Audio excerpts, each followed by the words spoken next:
So, and then there was, already in 2006, there was a wave of strikes in the foreign-owned companies. They started in the automobile sector, and then it moved into food processing and some other industries. And the most famous strike was that of Ford Motors, but there were strikes elsewhere. And then gradually that wave of new organizing moved into the old Soviet enterprises. There were strikes at St. Petersburg post office. Just recently there was a strike at Kamaz, which is the truck producer in Tatarstan. There is now a wave of strikes going on in the bauxite mining areas. Just from one strike from one mine to another, just the whole area is facing these strikes.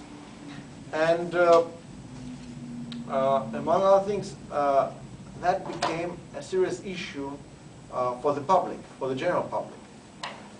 There is one interesting aspect of it, is that Russian press is kind of censored. Because there is no censor as a figure. There is no guy who comes to read your papers or listen to your radio broadcasts. If you want, you can say whatever you want. The point is that, for some strange reason, most of the press editors prefer not to say that. For the obvious reason they want to stay in good relations with the powers. So, but what is censored or self-censored? Because basically it's self-censorship, it's not outside censorship. It's political, these are political pages of the newspapers, or political programs on television. And then you discover that, for example, strikes belong to the other section. They belong to the section of economics. Or to the trade unions, they belong to the section of society. And so on. So quite a lot of journalists kind of escaped from politics into these departments of economics or social life, society. And there they discovered there were things to report. These were strikes, protests, so on. So all these things get into the media. If not into government television, then it gets into, actually even gets into the government media. It gets into the, not so much into television, but sometimes even into television, but especially in the radio. For example,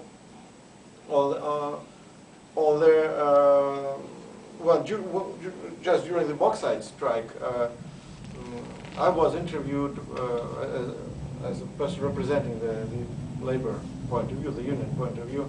I was interviewed by the public radio, Mayak, which is the biggest public radio, and it was on air, so it was not edited, so you could say whatever.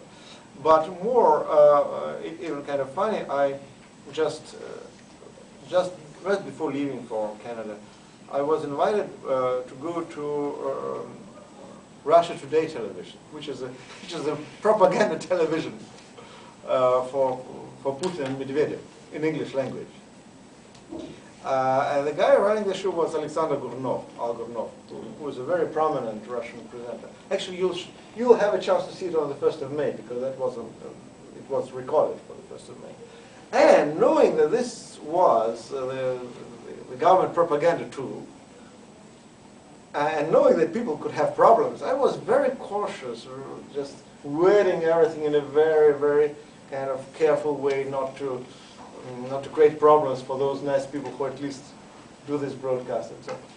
And then all of a sudden I discovered that, shit, Gurnov is much more radical than I am.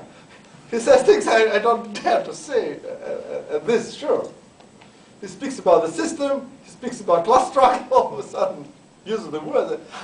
I felt terrible, by the way, because I felt like being a kind of moderate right-wing social democrat, facing a young revolutionary, you know.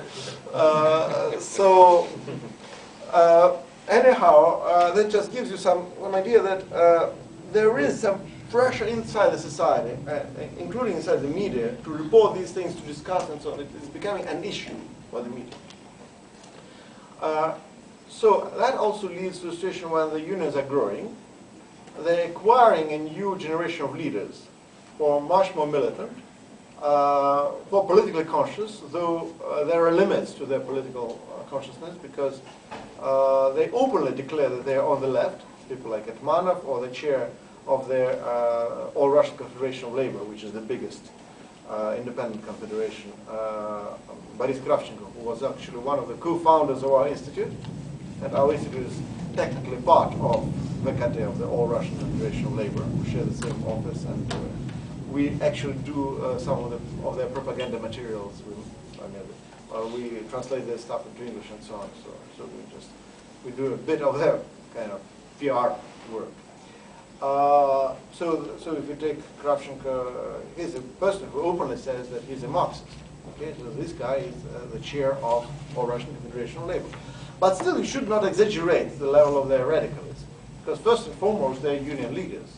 And it means that they have certain very practical, very specific things to achieve. Like they have to fight for wages, they have to win strikes to increase wages for their members, and that's the top priority. So in that sense, they're pretty reasonable to know their own limits.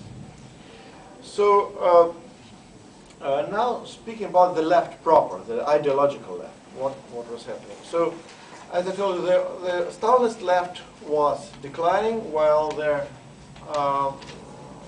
official Communist Party became a kind of conservative, traditionalist, nationalist party, which cannot be defined as left-wing. Yeah. So in the period of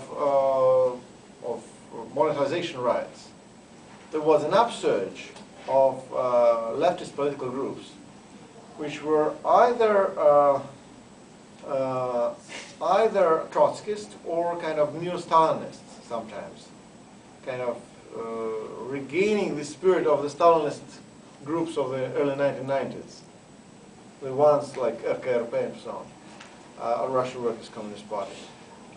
Then these groups actually stabilized and stopped growing together with the social movements, becoming kind of stable, reproducing themselves, but not achieving any higher level. Then there were quite a lot of young people who joined the official Communist Party just because of the name. And we just had this joke: imagine a young Frenchman who just joins the Jeunesse Communiste and next morning wakes up with a party card of Front National in his pocket, you know, after a lot of drinking maybe. So that was exactly the kind of phenomenon. So they thought of joining a communist party, maybe a social democratic one or a moderate, but maybe kind of old-fashioned one. But what they discovered was not at all a communist party, not at all a left-wing party. So they started leaving massively. So most of the Youth Communist League just disintegrated 3 years after its highest development, its highest point, which was 2005, when it suddenly started growing very fast during and after the riots. And then for like 3 years it kept losing people. So most of, and they were sometimes leaving just in whole groups. So, and in late 2005, no, actually it was already April 2005, there was the first attempt to bring together some kind of new left unity, which was formed under the name of Left Front. So the idea was to bring together all these groups, and actually it didn't work. Why?